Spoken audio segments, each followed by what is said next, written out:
Okay, I've been very busy with things in the background, getting editing for a website done, and that'll be exploratoryminds.net if you want to go and have a look at that. Certainly, there are some bugs to be ironed out with the membership side of that, and I think that was fixed yesterday anyway. Regardless of that, I want to talk more about cannabis today. I'm not on camera for this one because I am dressed ready for work and I don't want to reveal any logos or precisely where I work and so on. You know what the internet's like. Fantastic tool. You can find some fantastic information, science backed, and you can find a lot of garbage as well. YouTube, please try harder. No, try smarter, not harder, with getting rid of the AI slop on YouTube. It really is appalling. You need to do things differently because what you're currently doing doesn't seem to be working. But nobody's going to listen to a tiny channel of just a few hundred subscribers and don't have a voice that YouTube is going to listen to. But I can still put my opinion out there, and I'm sure it's the same opinion as thousands of others. And maybe one of those thousands of others do have a channel that maybe YouTube would listen to, and they hear this, perhaps. I know it's just a stab in the dark at this point. It's just really is pathetic what's going on with all that. Anyway, to recap, I think really we can recap briefly about cannabis and the detriments of it. 1 second, I'll read something to you. So, cannabis use, particularly high potency THC, disrupts semantic memory, the memory networks in the brain, and the perceptual integration. And I've seen the high aspect of this. One YouTuber calls himself Mr. Black Wolf. Extreme delusion, extreme anger, extreme paranoia. Those who know about him, they know about him. This is not a video to address him. It's to address the side effects of his addiction to THC, because that's something he does boast about. And this is about the damage it does. People have made videos here automatically claim if they point out um, any nuance of his approach to life, he'll instantly claim they're racist, they're PDF, play on words, the PDF files, and other things without any decent solid proof of the claim. But moreover, if I read to you that again, particularly high potency THC disrupts semantic memory networks and perceptual integration. Perceptual integration. So there's a video out there where there was a joke made by one of the YouTubers about their weight. He said, "Oh, something." Paraphrasing something like, "Oh, just sit on me, and we won't even be able to breathe." And it was a joke. Of course, all the persecution delusions, the delusions of persecution that come with high levels of THC, is there as well. This is a black person smoking all this, and he seems to use that as um, his get out of being, I don't know, it was sort of like a free card to be racist for some reason, and they would claim anyone else is racist, PDF files, all these different things, and instantly you put that within the context of what happened to George Floyd, a policeman. You know what happened to George Floyd, yeah? Policeman suffocated. It was a joke about her weight. Later, the same joke was referenced to invite. There was a joke. The joke was referenced to. It was a joke about the person's weight, with the person actually joking about themselves, their weight. Don't worry, just sit on and won't be able to move or won't be able to breathe, whatever. It's just a joke. What you're going to do now kind of thing. It's just a joke. Not within the racist context, not within any context of high-level persecution. The person was making a joke about themselves, their own weight. So many, I don't know, maybe a year or so later, there was some vitriol again from this individual. He's part of an harassment group. I'm trying not to talk too much about them. This is not what this is about. It is about the THC, what the damage it does. And so they popped into the chat, and they were invited amicably to come into the chat to talk things through. Like the character they tend to portray themselves to be, while pretending to be hardcore and tough, with high levels of vitriol, they ran off to Twitter and started bitching about them on Twitter, or X.com, what do you want to call it. Now, this is big habit for, I was predicting myself in the chat, so don't go running away to Twitter now. Who am I kidding? We know you will. Typing in chat, things like that. We've seen it before. Somebody also put into the chat, says, don't worry, this person can't sit on you over the internet. The person referring to that, who made the joke, actually reading the text in the chat, hope you understand this so far, because this is an important point, read out, said, Anthony's from the live chat, don't worry, man, you can't sit on you over the internet, and giggled about it. He's used the same clip over and over and over, despite other people pointing out what was said in the chat and what the YouTuber was referring to. The same YouTuber who made the joke in the first place about their own weight was reading the text and laughing. Oh, Anthony's from the live chat. Don't worry, man, you can't sit on you over the internet, and giggled about it. Of course, this highly delusional idiot, again, semantic memory networks and perceptual integration, integrating things into a preconceived concept as well. And he's used that clip to claim the N-word was used when Manya was repeating the text from the live chat. The N-word being a racist slur. And claimed this over and over, despite other people going into great detail to point out what was said in the chat and what Manuel was referring to in the chat from that said user in the chat. You got step one, the person says, don't worry, Manuel can't sit on you over the internet. Step two, the YouTuber who made the joke to start with started laughing and referring, step three, referring the name of the person in the chat so you can see the name. And step four, repeating exactly what was said and giggling. No N-word was used. Again, instantly shoves it into a racist context.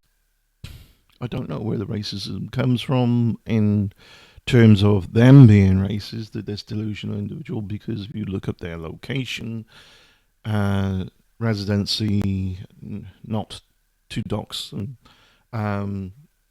there's healthy balance of, colored people and white Caucasian, it's not like, you know, why he's not like a minority within his own town, if you can call it a town. Population very minimalistic, comparative to small rural towns. Um, so that might be adding to the suffering there, the loneliness. So again, I want to talk about this. Cannabis use, particularly high potency THC, disrupts semantic memory networks and perceptual integration. There's definitely a massive amount of damage with the perceptual integration. He assumes something, and it can be pointed out to him. It's mind-blowingly obvious that it's not what he has assumed already, but he'll still not, hold on to. No, you can't tell me I'm wrong. There's some egotism there with that, despite the THC damage. There's a lot of egotism there. Not going to get too far from that track about the egotism, but people who know this individual, they know he's so deeply entrenched into his avatar. Anyway, we'll put that in there, and this is also why he's talking about himself in the third person, which is not always unhealthy. By the way, there are times when people talk about it in third person when it's healthy, regardless of that. So, semantic memory networks and perception integration, creating a neurocognitive environment prone to delusion-like ideologies, and persecutory delusion. Thinks he's being persecuted. He's being pointed out where he's delusional and pointed out where his vitriol and his actions are a problem.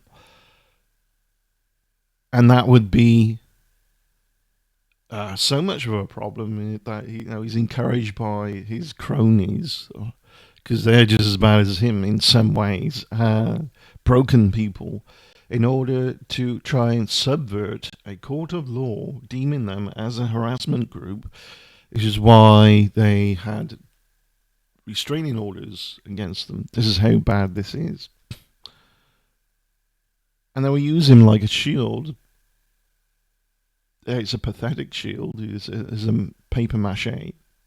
But they are, again, there's a whole bunch of psychology there. And they are, from their own admission and things that got leaked out, substance abusers, not just THC, but a whole bunch of other things.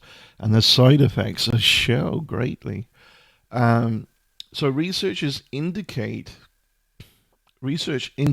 that frequent users exhibit abnormal activity in brain regions responsible for processing meaningful stimuli. I've talked about that before, what parts of the brain suffer, and the very structure of this is suffered. This is permanent damage in the case of Mr. Blackwolf. Permanent. There's no returning. Leading to fragmented thinking and false beliefs, even in the absence of external evidence. Even in the presence of external evidence, as well, to contradict their delusion, they will still deny, of course. So it's like strong delusion. You can think of delusion, perhaps people would say, I was kind of deluded into thinking yada yada, but that's not like this level of delusion. There's no break in this. The harder you try to point out where this person's wrong, the more they double down. There's no hope for this individual, unfortunately. The risk is significantly amplified by genetic predisposition. I always have trouble with that word, excuse me on that one. And early initiation, especially early initiation. Again, I've talked about that before. It's young groups who are starting out in life, experimenting. Fine, you're curious about things, right? but that's where you're most vulnerable to going declining in adulthood when it starts early like that, because your brain is still developing. Your brain, parts of your brain is still developing before you're 20 years old, before you're 25 even. Yeah.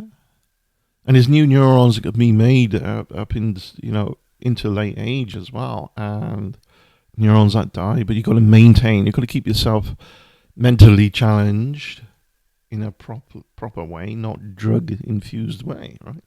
This risk is significantly amplified. Yeah, I read that bit. Individuals with high polygenetic risk for schizophrenia are more vulnerable, with cannabis use increasing their odds of experiencing delusions of reference and persecution substantially more than in those with low genetic risk. Early adolescence use is specifically linked to lasting alterations in the brain. I've talked about that before. It increases the likelihood of visual hallucination experiences and persistent delusional patterns. And it's this thing about patterns, it's extremely repetitive. At this point, this individual I'm thinking of is more like a chatbot that's been programmed to fund a bunch of scripts and just goes around repeating, you're a skank, you're a dirty whore, and targets women quite a bit. But when men point out his errors away, you can run that. That's a different script, and it's like eat a dick. It's always vitriol slurring. There's no details. It's always barking. It's always offensive. It's extremely primitive. And you can literally predict how he's going to react. At this point, the individual is incredibly boring. Delusions are the most common psychotic symptom associated with cannabis, often outweighing hallucinations. These delusions typically manifest as paranoia, suspicion of others, or ideas of reference, believing random events are personally directed. Just random thing, a random reference. I've seen plenty of that going on as well. People just talking about different things, and because he's already targeted somebody, he already assumes something's being said about him, even when it's not. You're not that important, really. I mean, just it's. But this individual clearly does think they're somehow, but it's a comfort delusion that is like copium, fantasizing that he's so important because he knows the reality of the fact. It's not, I've talked about the psychology of boasting. When people boast successfully that there's something, they are extremely opposite. And this individual has on his accounts, social media, YouTube, that he sticks to the facts, not fuckery. This is obviously not the case. Delusions, I read that, manifest as paranoia, suspicion of others, or ideas of reference, while acute cannabis-induced delusions often resolve within 24 hours of cessation. Persistent symptoms beyond a few weeks may indicate an underlying independent psychotic disorder. He is extremely independent on THC. Again, I can't stress it enough. If you want something for medical use from this plant, the CBD is where it's at. THC is not only the damage it does, it's a band-aid, and it falls off, and it makes things worse. And then you want more of the band-aid, and it falls off, and it makes things worse. Then you want more of the band-aid, and this is a nasty, vicious circle. So, something else I'll read to you about this, and these are I put a link below to the one thing I found. So, Pot's dark side delusion psychotic symptoms. This is a article at livescience.com. I may have already gone through this, but I felt like, I was just looking at a number of things. There needs to be more activity on this YouTube channel. I have got some plans for it anyway. Probably be more active when I come back from Devon. That was a plan from last year, but when I come back from Devon last year, I had this room swap going on, so things are put on the afterburner. Smoking marijuana can lead to more than a euphoric high and has been linked to long-lasting delusions. This is LifeScience.com article. Mouth swelling and several other surprising effects. According to new review of research on the recreational use of drugs, all recreational users should be aware of the potential undesired acute cannabinoid effects or the effects of being high on pot. Study author Dr. Eva Hodge of the Department of Addictive Behavior and Addiction Medicine at the University of Heidelberg in Germany told Live Science. So they said they should be aware of these things. The type of severity of these effects depend on many factors, such as composition of the cannabis, how often someone uses it, the user's disposition, and how much they smoke. The same can be said about alcohol. There are genetic dispositions that would cause you to be more addicted to alcohol versus those who would take or leave it. Now, I think the last 5 to 6 months, I've had about, well, there's been gaps in between. It's not been every week. I just had 1 pint of cider per week. And it's not even that. It's count 3 months out of that maximum. That might be it. They're scattered across there. At 3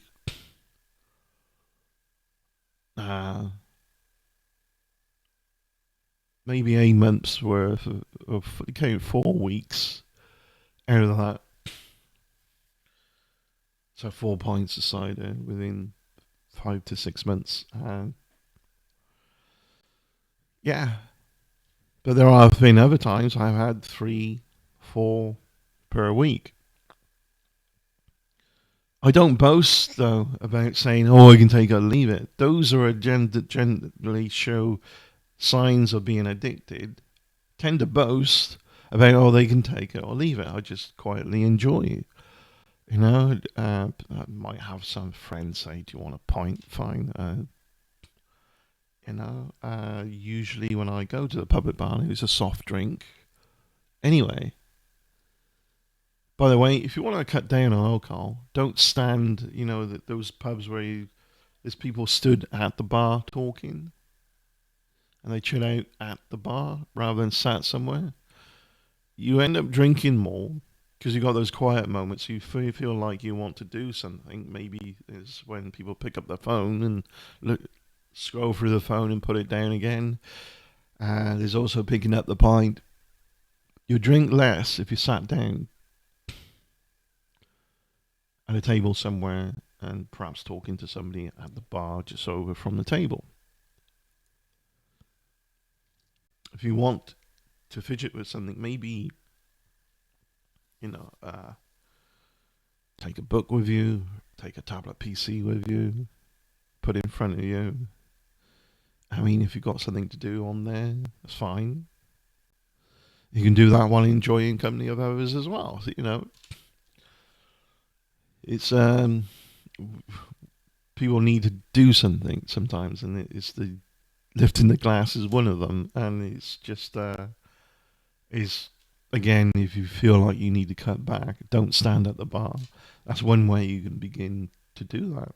I noticed that with myself and looked up different aspects of human behavior. The times I have drunk the most has been when I'm at the bar and looked up different aspects of human psychology, and it kind of confirmed it for me. It's like it's not just me; it was everybody's tendency to need to feel like they're doing something at least. Um, so why does it give you the munchies? Why does cannabis give you the munchies? One of the best known side effects of smoking cannabis is the munchies or an intense increase in appetite. 1 minute someone might feel full and the next they appear ravenous. This effect, known scientifically as cannabis induced hyperphagia, is powerful enough that for regular marijuana users it can even cause weight gain. A 7-year analysis found uh, that many users had, they found this. I kind of read that a bit wrong. Anyway, so what's going on? Why can cannabis make you want to eat when you're already full? Short answer is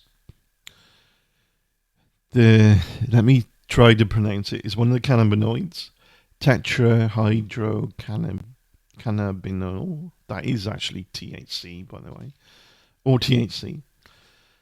Affects the body's endocannabinoid system. I've talked about this before. It's the neural connections. It's the receptors and in your body and in the brain.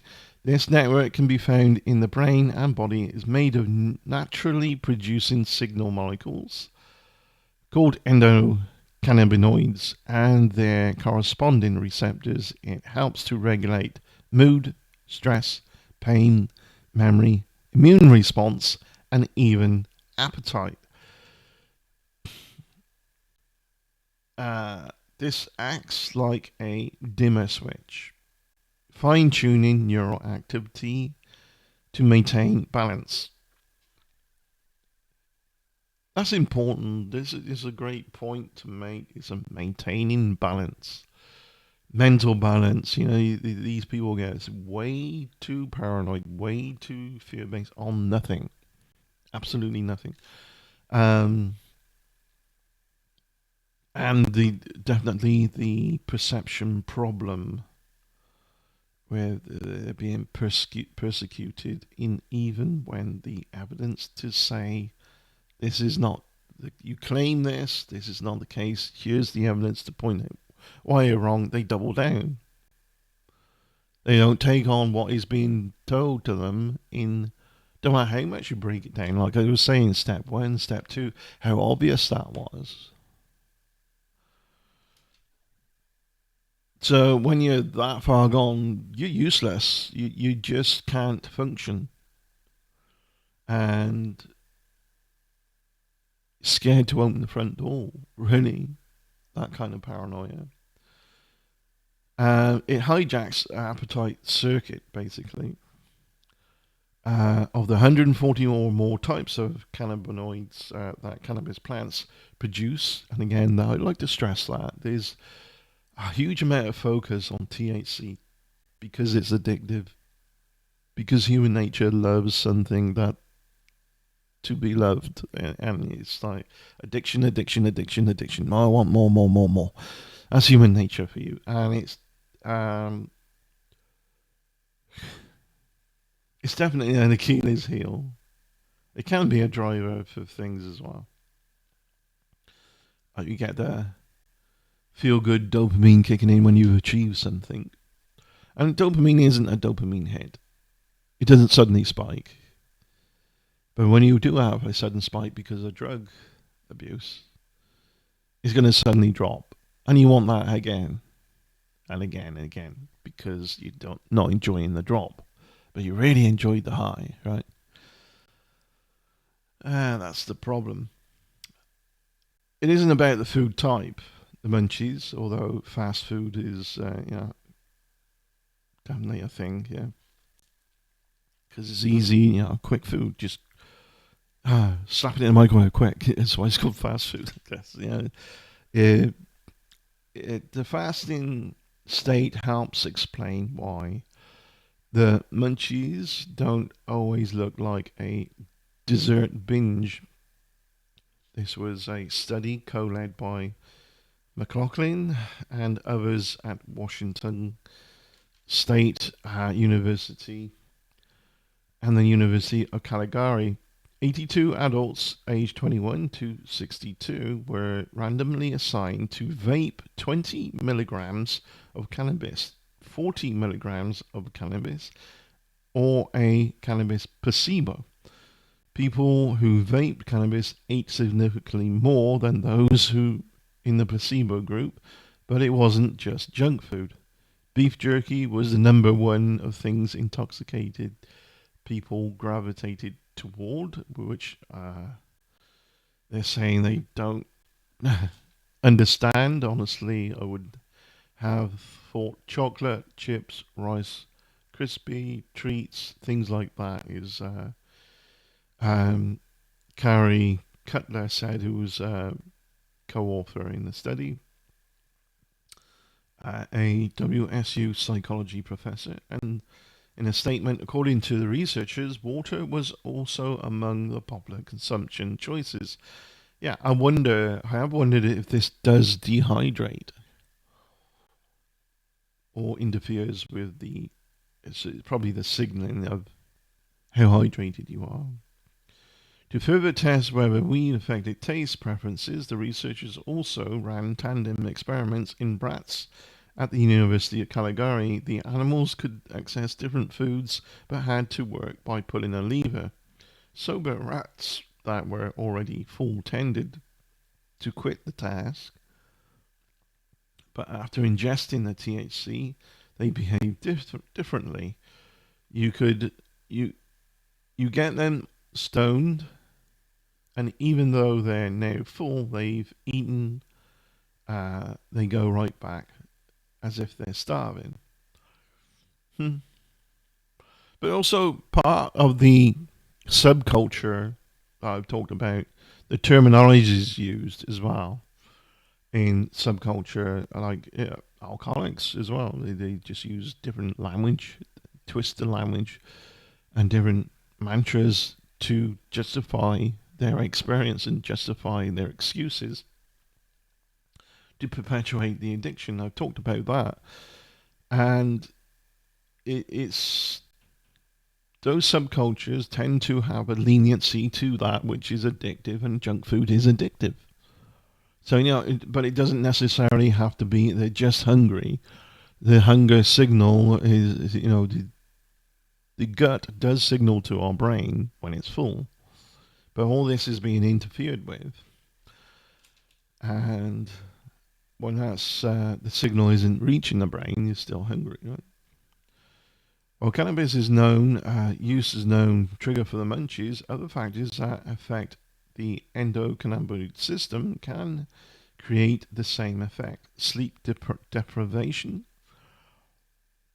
Of course, THC, as I've mentioned before, does interfere with the sleep mechanism, and your REM sleep becomes much shorter, which is not healthy.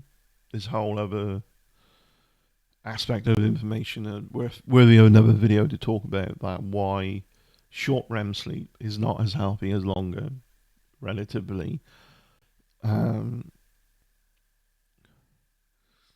THC takes things a step further than sleep deprivation. It says here, what is unique about THC is that it enhances both hunger regulating regions and reward circuits,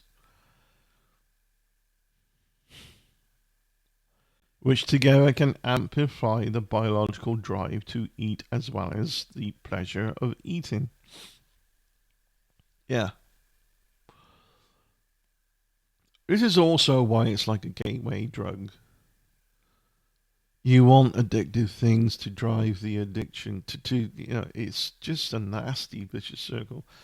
I mean, let me run that by you again. What is unique about THC is that it enhances underline that a billion times. Both hunger regulating regions and reward circuits. So when you get a reward, you feel that stronger than you would have if you weren't taking THC. Whatever you did in the day that you felt like, oh, you achieved something. So it enhances that, which together can amplify the biological drive to eat as well as the pleasure of eating, because it's going to be more pleasurable because it's enhanced the brain activity in those particular areas while others. And it's not a good thing. You know, you think about enhancing brain activity, that sounds good. But it depends which one and which parts really should be below that activity relative to what else is going on. It's all taken out of balance.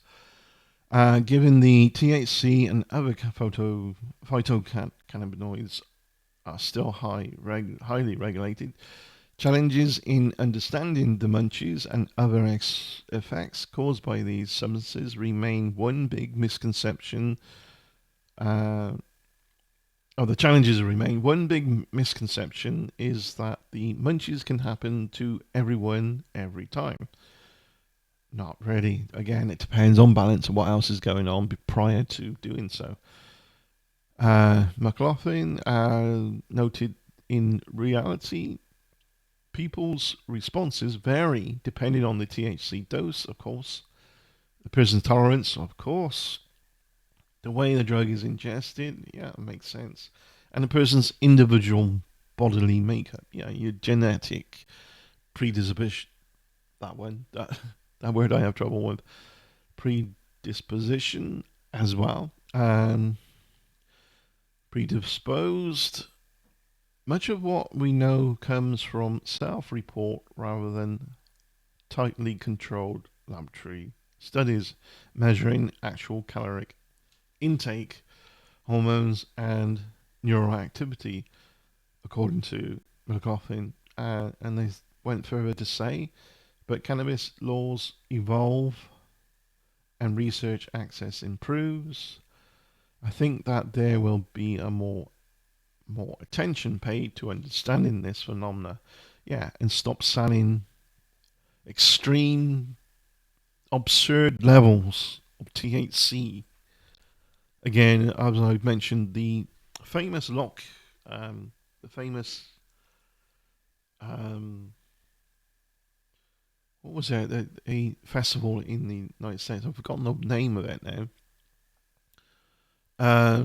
But they were smoking like 2, maybe 3% THC. They're selling things with like 60 to 70%. It's absolutely ridiculous. Why have I got the wrong?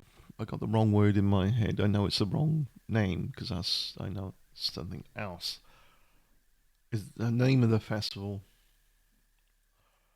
Um, famous festival. I'm looking it up right now. Just my brain's not working.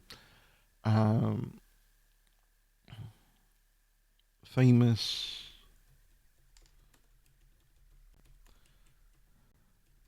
And it wasn't even a planned festival. It was just people playing guitars and this, that, and then somebody else come along and said, "Oh, let's go to join them." And then somebody else come along and join them, and they all chilled out. And it's yeah, this was come on,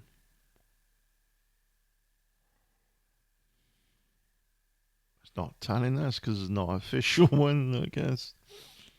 There's a hippie movement. What was it? What was it called? Shame this isn't live. Somebody could help me out here. Uh,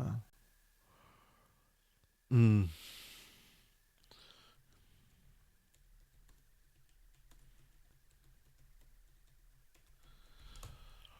tap tap tap tap. Legalization. Woodstock. I got it. I knew it was wood something. Oh, it's bizarre. I mean, I have been looking at other information. I knew I was wrong. Why? You heard me say Lock something, and I was thinking Lockheed. Oh, Lockheed. That's Lockheed Skunk Works. Which there's other things I've written about the SR-71 spy plane before. It's got nothing to do with this context. So, but again, there's connections there. They connect it just to America. That's where that came from. But the Woodstock, they were smoking like 3 to 4%. Now it's like ridiculously high percentages. Um, so it's how the munchies get triggered because of this higher state of uh, feeling high, even when the high is making other highs. You know, if you do eat junk food and it feels good, so you're going to feel even better with THC. It's like, don't go thinking, oh, perhaps I should try something. No, please don't. It's bad news, I think. Sure, there may be advocates of why it's been good for their medical needs here and there, but this really needs to be, as the science is saying, the scientists are saying, the doctors are saying, the medical professionals are saying that we need more research on THC. It's crucial. Instead of, oh, let's bang this right up because people love it and they get addicted and then we make more money. That's America for you. A capitalism on consumerism and entertainment. Oh, yeah, what about consequences of your actions? No, that don't matter. What about education? No, that don't matter. And you end up with a product of that approach, and your own president is a product directly of all of America's ills. And look what's happening. Uh, yeah, I find that really interesting that THC does that actually from a biological standpoint. I wonder what we did in our own evolution that might have spurred on change our evolution in good ways, as forced a bit more natural selection. There's theories on that we got high on mushrooms, causing a neural activity that caused things to be more enjoyable than they would be otherwise without it. I don't think THC would be the only thing that does that. Certainly, it's not the only thing that does that. Dopamine is a neuromodulator more than it is a neurotransmitter. Dopamine helps your neurotransmission uh, do its thing more effectively. And I sort of trigger that myself as a slow rise in dopamine to a point, to a peak, to petering off a slow back down with things I've done for myself, not narcotics, not addiction things. Cold showers early in the morning shock your system, and your brain says, "Oh, once you've dried off from the cold shower and got dressed and ready, your brain thinks we must have achieved something. We just got over something, and we're okay." So they get the reward thing coming in slowly. Addiction happens a lot when you get high peaks in things like this, uh, too quickly, too soon,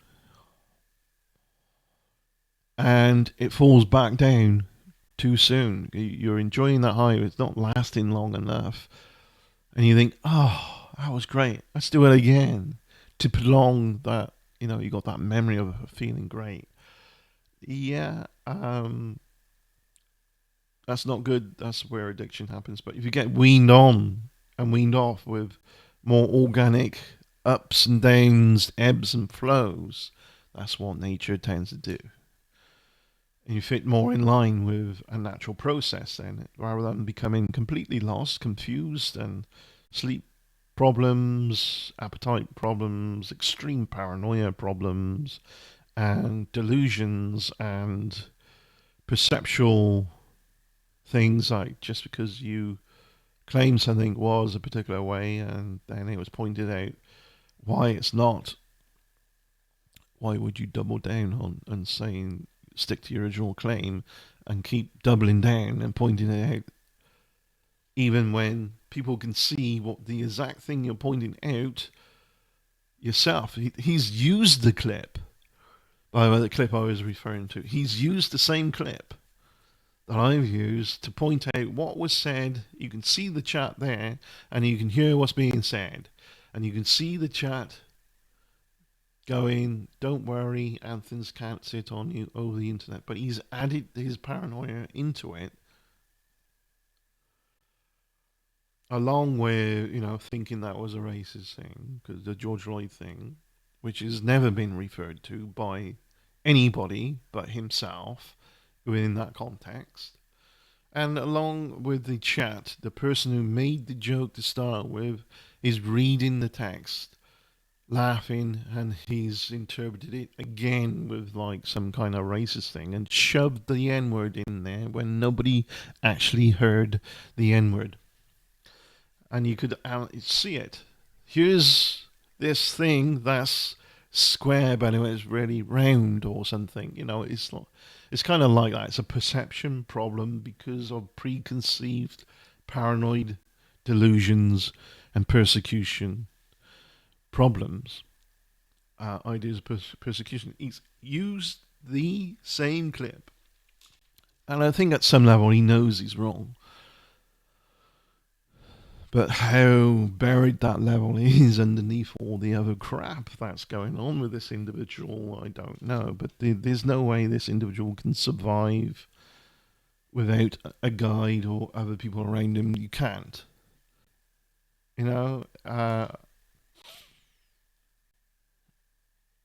Especially the state of America right now. You guarantee this person would live at home with older people for his guidance. He does project a huge amount, and he's also accused his perceived enemies of, oh, you live at home with mummy and daddy because you're useless, you're a lazy bum, you don't work, and so on. And I'm thinking, well, he's talking about himself again. It would be a logical conclusion, because there's no way this person is employable.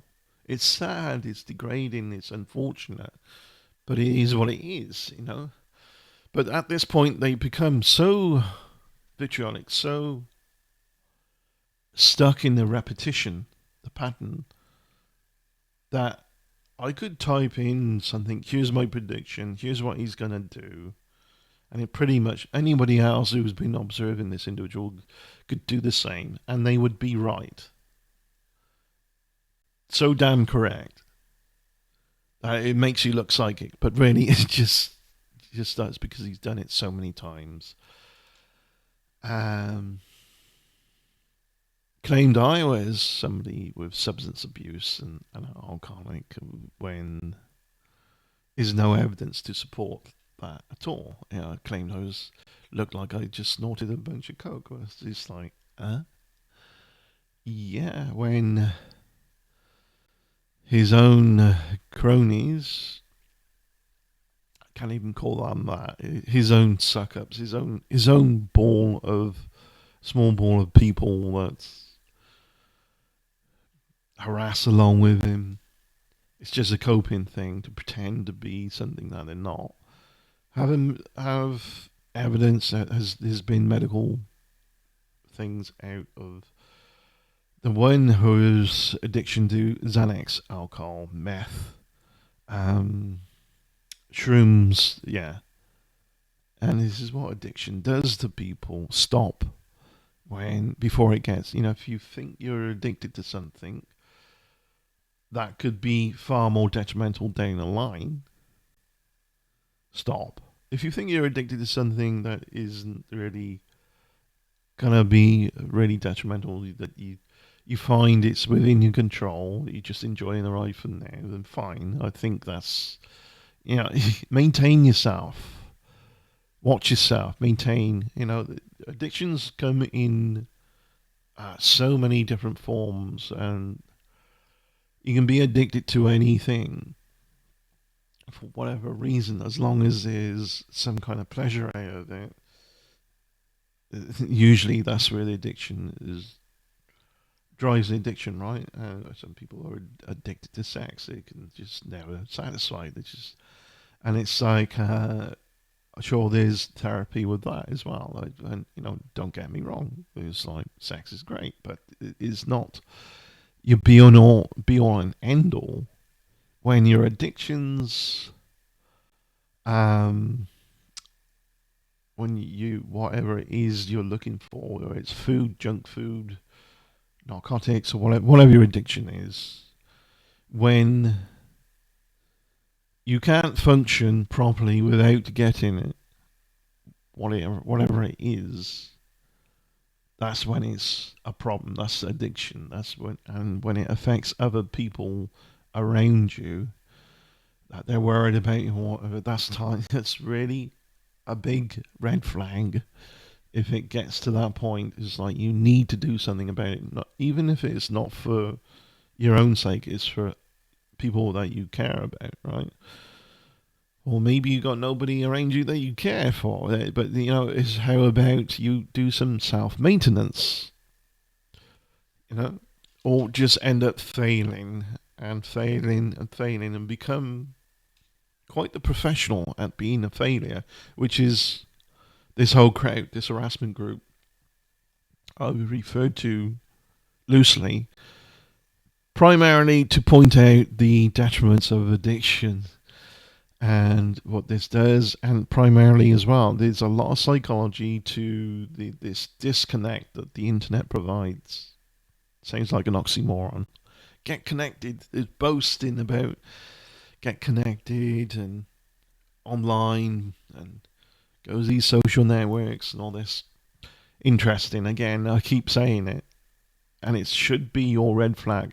Anything that boasts it's a particular way. It's because some aspects of it go the exact opposite way. When people boast, when authorities boast, it depends. The more the boasting is, the more excessive it is, the more the opposite is going on. Just like any politician promising so much within an emotional context, but not telling you the details. Yeah. We stick to the facts, not fuckery. Well, which facts? And what fuckery are you trying to avoid? Which one? He couldn't tell you. Mr. Blackworth couldn't tell you. Because he's screwed up. He's screwed up individual. And there's other individuals like he's nobody special. There's plenty of other individuals like that who find the internet addicted because they can't function out there in person-to-person contact because of their addictions prior. Again, THC, whatever. And I wouldn't call it a reward. It was just carry on digging your hole. But for him, it's a reward thing, whatever he does online. He's addicted to it. 9 to 10 tweets per hour. And you might think, that's impossible. There's no way he has any life whatsoever. Exactly. He's got no time to actually get out the front door. Yeah. Be careful with your addictions. Things might, you might think, oh, let's do that again. Fine. But when you're doing something again, you have more of it, whether it's alcohol, narcotics, and whatever it is. And you do it again, but the kind of a little bit of buzz might wear off. So you try again, but next time round you do even more. You become each time slightly more desensitized and didn't quite get the same buzz you did prior. Stop. That's a dangerous decline. Uh, fix yourself before you wreck yourself, and you gotta maintain whatever you got. In order to do that, you need to be at the helm and be the maintainer. Don't expect everyone else to do it for you. Yeah. And you see a lot of attitude with that as well. It's like expecting it's always somebody else's fault in delusion and denial, especially denialism. Hmm. But this individual is highly likely to lose their YouTube channel. Other individuals that are involved in the same group have had videos deleted by YouTube because there was a court of law that demanded YouTube do it because they weren't doing it. They were asked. But one certain individual, Aaron Costello, is the real name of one of them. So out of looking at that, and I've talked about that on Jack's Analysis YouTube channel a little bit here and there, and then decided to clean all that up a bit and move forward with different things that are going to go on Jack's Analysis. Jack's Analysis YouTube channel is a bit more of a dumping ground. You could call this a bit of a dump, this one. On random things that would get more crystallized, though, on exploratory minds. And I have a Jack's Travel channel, which I'll be talking about the places I'm going on exploratory minds, about the history, perhaps maybe about the architecture, the businesses in the area, and showing on Jack's Travel some of the footage of my comings and goings. So on the 29th of May, I'm heading to southwest England. So you see, after when I come back, because I'm not going to be using the internet much, if at all, I'll be using it to maybe book train tickets, and I'll be using it to see what walk route I can go from one town to another if it's walkable too, and things like what bus trips if it's a little bit too far for walking, things like that. I'll be taking equipment with me so I can record through the camera some of that, and you'll see bits of the footage for that. Talking though more in depth about the areas I'm visiting will be on Exploratory Minds, among other things to come. Thank you very much for watching. Take care. I'll look forward to doing the next video, and I hope you've enjoyed this one. A bit of a talk again about THC. Once it's more controlled, I'd leave America out this equation, but other countries, once it's more heavily controlled and gone through processes, protocols, and legitimized as a business, so THC would probably be much lower because of the research done. CBD would be higher. It'd be healthy. You don't know, off the black market, you don't know what else is in it. You don't know if there's some dust of cocaine on it or other things mixed on it or whatever. When you get this stuff from, as for America, standards and regulation is being defunded left, right, and center. Has been, anyway, in favor of the Trump administration because they want to suck all the money up and just do nothing with it and just worship each other. And you got this orange Oompa Loompa that's just poisons everything, and America is a problem for the rest of the world. If you're the average American that doesn't understand that, that's because you're a product of the surroundings of your country, where they don't give you the right information that should be accessible, freely accessible, in the so-called land of the free and liberal. Right?